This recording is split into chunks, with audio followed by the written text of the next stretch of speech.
Здравейте хора, към още едно видео. Днес ще ви покажа неща, които трябва да правите в YouTube. Първото нещо, което трябва да правите е да влезете в studio.youtube.com и тогава натискате настройки бутона. Сега ще се появи това.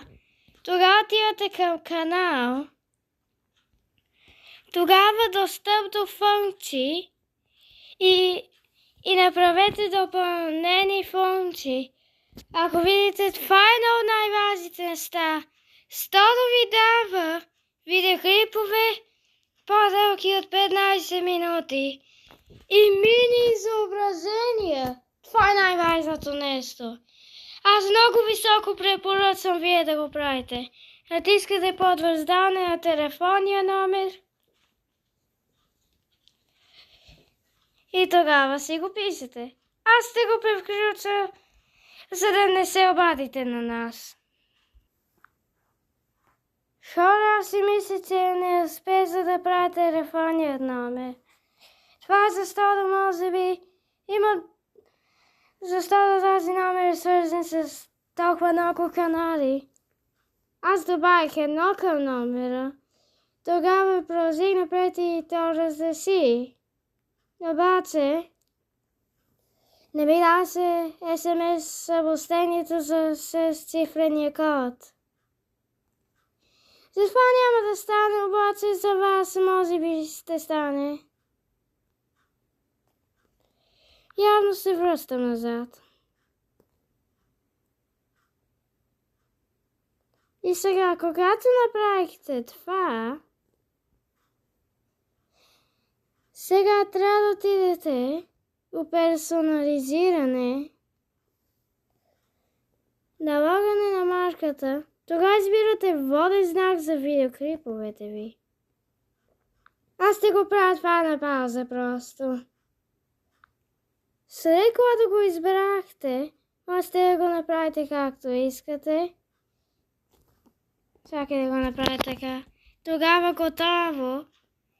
И аз препоръчвам в целия видеоклип. Сега публикиране.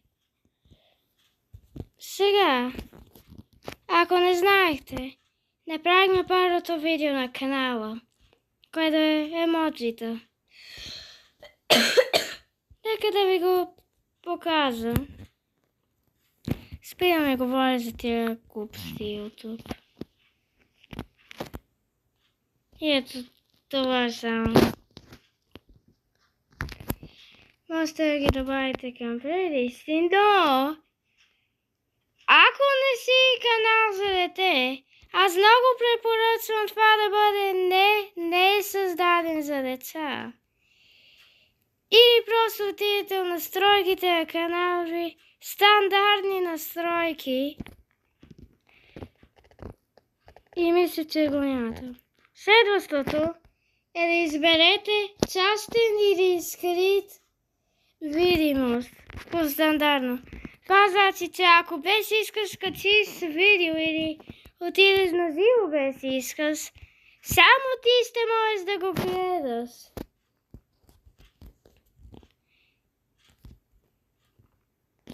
Няма да ги отворя промените така. Сега така. Това са всичките 3 неща, които мога да помисля, които са супер важни да се сменят. Аз си мисля, че част 3 ще бъде от как да качвате видеоклипове и да отивате на живо. Скоро ще се видим. Чао!